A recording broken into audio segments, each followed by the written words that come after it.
So why do some Etsy shops just stay making $500 per month? And maybe that number is different for you. Maybe it's $300 per month. Maybe it's $200 per month. But the fact of the matter is, it's been the same number for months now, and nothing you do seems to be able to move that number forward. And now you think it's not your SEO, it's not your niche. So naturally, you do the thing that we all know, and this is to just make more listings, hoping that the sales start to grow. And now a client I've recently been working with called Emma, she had this exact same problem. She tried absolutely everything out there, but the real issue was that she did not know how to use the data within her shop that she already had available to her. But once she actually started looking at her shop data with a different point of view and started using it to her advantage, she is now making over 9,000 Great British pounds per month, or around about $11,000 just by changing this one little thing. And so in today's video, I just want to show you exactly what you should be tracking,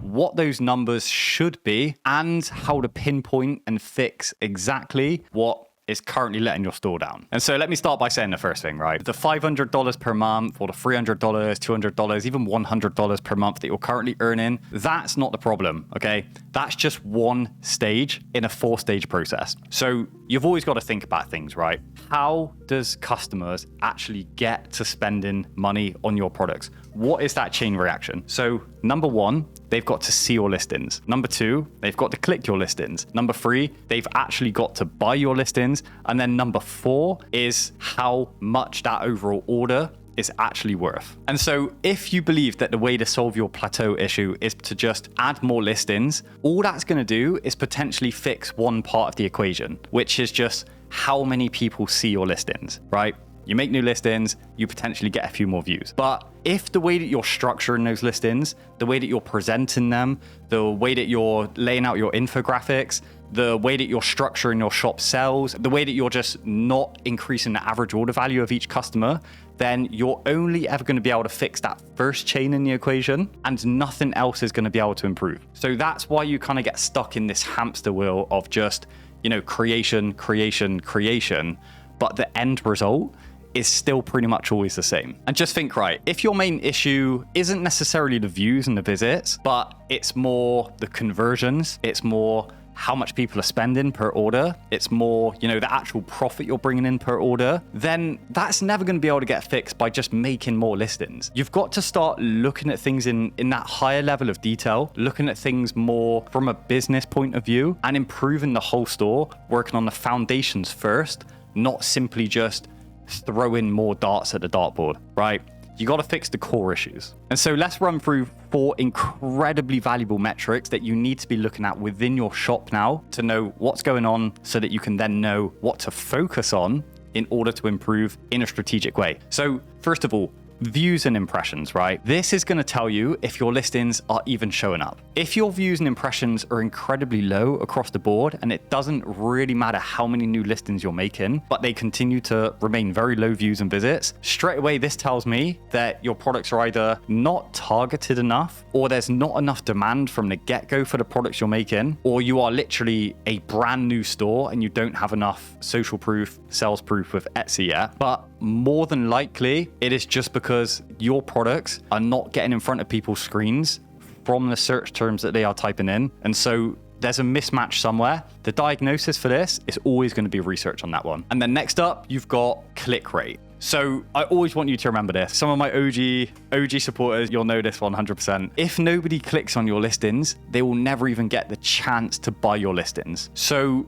again, if you're creating listing after listing after listing, and maybe your shop views are starting to increase a little bit, but you're not getting many visits, you're not getting many people favoriting your products, that's a huge indicator that people are just not clicking on your products enough. Again, if you start running ads and you look through the data and your click-through rates are all under 1% when you're running your ads, get back to the drawing board, fix your mock-ups, fix your presentation. This is a key metric, which is so important in the algorithm. And it doesn't matter if you make 1,000 listings tomorrow, if you've still got this same core issue of your click-through rates being absolutely rock bottom on the floor, Etsy's never going to give you traffic. But going back to Emma's situation, her presentation Emma, if you're watching, I hope you don't mind me saying this, but it needed some work. You know, we've all seen those shops, right, where they've got maybe they're selling clothing, for example, and some of the actual designs that's put on the clothing, it's kind of the old, you know, Canva, drag and drop, and it just doesn't look realistic. It looks like an item of clothing with a big print on it. It just doesn't look like a real product. And if that's the case, again, it's going to be giving you such low click-through rates. Etsy is an algorithm, yeah?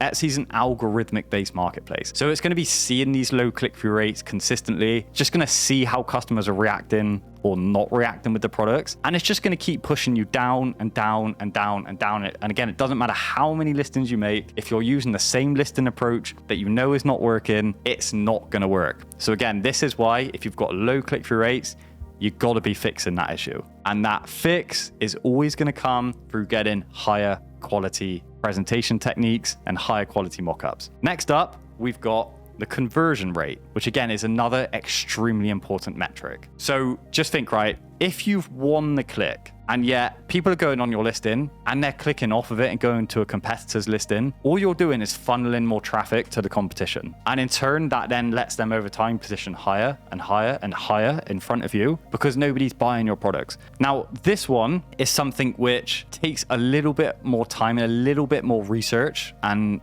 in-depth managing to get right, okay? And it is going to take a bit of testing. But usually it comes down to the fact that the customer just does not trust your product or they do not trust your shop. Let's say you're selling t-shirts or clothing, right? Somebody goes and clicks on your product. They want to buy the t-shirt from you, but they don't know how it's going to fit on them.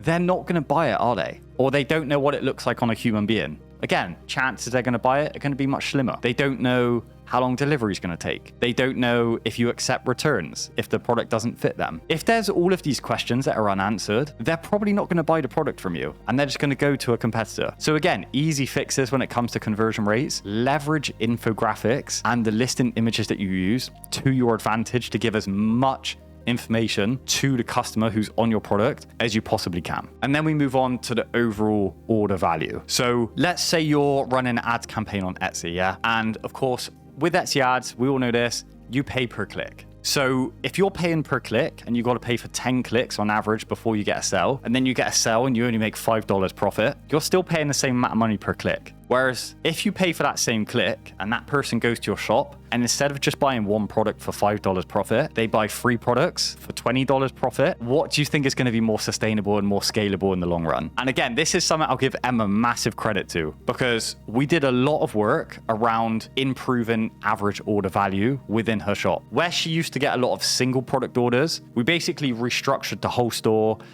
moved a lot of things around to do with the sales, to do with even the audiences that we're marketing to. We started making a lot more like group listings as well, so that when somebody lands on it, it's marketed towards a group purchase event, such as a bridal party, for example, where naturally the customer is going to buy more than one product for all of the brides, or a stag do, or a bachelorette party, a cruise, you know, family clothing, all of that sort of stuff. The sort of products where people, when they land on it, they're not just going to buy one, they're going to buy 4 or 5 at a time, and it's going to massively increase that average order value and the profit. So yeah, that was another huge thing. Now, I don't just want to tell you, oh yeah, improve your conversion rates, okay? Or you're probably saying, Alfie, but what is a good conversion rate? What is a good click-through rate? How do I know what's good? How do I know what's bad? You know, you come to me for a very simple reason. I give you all of the details, okay? So a few targets that you're going to want to work towards for this, right? Conversion rates. So for your overall shop, when you go into your statistics, you will see a conversion rate number as a percentage. Don't look at it over the last 30 days. You can do. I much prefer to look at it at a minimum over a quarter. So this is a 3-month period, 90 days, or within a 6-month period. So the longer time frames, the better, usually. With your conversion rates, ideally, you want to be over 5% consistently. Year round, you want to be over 5%. A lot of the top shops will be sitting at around that number. A lot of the clients I've worked with that have ended up doing 5 figures in a single month, have ended up doing, you know, over 100K total with their shop. They're hitting 5% conversion rates at a minimum consistently, certainly above 4%. With my shops, again, I average around about 8% conversion rate sometimes. Last Q4 even went up to about 12%, I believe, at the highest point. So conversion rate is a massive determining factor of your long-term success with the shop. So if you notice you've had your shop open for say 4 or 5 months. You've made a few sales now, but your conversion rate is sitting at around, let's say 2%, something around there. This means that you are simply not converting on enough products, and long term, it's going to be very hard to scale. So this is where I would sit down with you and we would do a full review from top to bottom of the whole listing strategy and exactly how we're presenting the products, doing a full research campaign on what the customer needs to know about the products in order to buy it, and just making sure that everything is answered to dial our conversion rate in first before we fix anything else. So if you make a new product and within the first 30 days, you get no visits and no favorites, or you get under 5 visits, again, I would be looking at this, I'd be taking note of it, and I would certainly be seeing if that number starts to move forward over the next 30 days. If it doesn't, and for a few months in a row, it continues to hover at just say 5 visits a month, even only 10 visits a month, this is not good enough. And I will be to the point because, like I said, I run a successful shop myself. I've had multiple successful shops myself. I work with a lot of clients that are doing big numbers on Etsy. I know the data behind what a successful shop looks like, and I know how to get there. And with a lot of these successful shops, I'll flash up even some of my own mug examples on the store now. This is the sort of data that you should be seeing on a monthly basis and in the last 30 days for the products that are really going to perform for you. If you're not seeing this sort of data, then again, it comes down to the targeting of the product and overall product quality and overall demand for the product as well. So if there's just not enough people searching for your product and you're just not matching enough search queries, then it's going to be very hard for you to ever get enough visits, which is then going to be very hard to get sales from that. So again, this is why with all of my clients, I like to work through a thorough research stage, right from product qualification to going in depth in what's working on Etsy now, generating a list of over 500 to 1,000 niches and targeting ideas for us to make, so that then when it comes to creation, every client, every shop I work with knows exactly who they're designing for, what the design is going to be, how they're making it, what's the elements they need to put in the design to make it work. It's just such a level deeper to so much of the information out there that I keep seeing on YouTube that so many other people say. It just blows my mind that not enough people look at Etsy from this business lens and from this business point of view, because that really is what it takes to succeed on Etsy. Yeah, I just want you to take that away, right? Don't try and fix everything at once. Try and diagnose each issue one by one and then fix each point of the chain first and foremost, okay?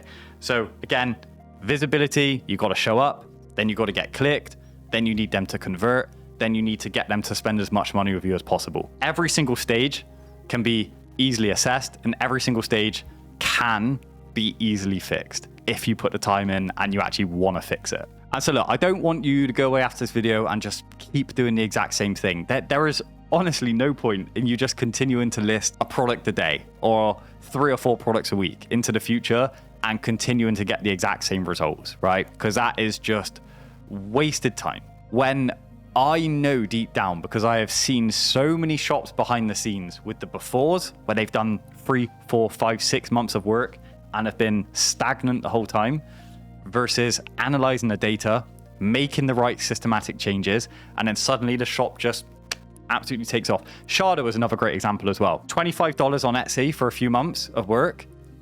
Suddenly we did 19K Canadian together. In a single month, by the way. And after Sharda locked in and started diagnosing the issues in the right way with a systematic approach. So honestly, it's not the people on Etsy who are making these big numbers. I promise you now, it's not that they're working harder than you. They're working hard, yeah, that should be a baseline for everybody. But it's not that they're grinding, morning till night. A lot of these people work full-time jobs as well. I grew my first Etsy shop whilst working a full-time job. Emma grew to the point she's at whilst also not having a ton of time. Sharda, working a full-time job as well. You can do it, and it's not the fact that, like I said, people are working more than you on the shop. It's just they're doing the right things. And so let me just leave you with this, right? If you're stuck and you want to get to the next level, you're currently doing at least $100 to $200 per month minimum with your Etsy shop, and you want to get to that $5,000 a month stage, that $10,000 a month stage and above, I will help you with that. Okay, I'll sit down with you. We'll go through absolutely everything. We'll diagnose exactly what's wrong with your shop. I'll show you exactly how to fix it. And we'll get a full roadmap planned out for you for the future to get you to that next level. Start looking at this like a real business. If that's something that you wanted, click the link in the video description and you can apply to work directly with me, and we'll hop on a call together and then we can have a bit of a discussion to discuss the best route forward for you. Otherwise, no worries. I recommend you to check out this video here to see exactly how Shada, who I was just talking about, managed to scale from $25 to over $19,000 in a single month. So I'll leave you with that one. Thanks so much for watching. Take good care of yourself. I'll see you on the next video. Cheers.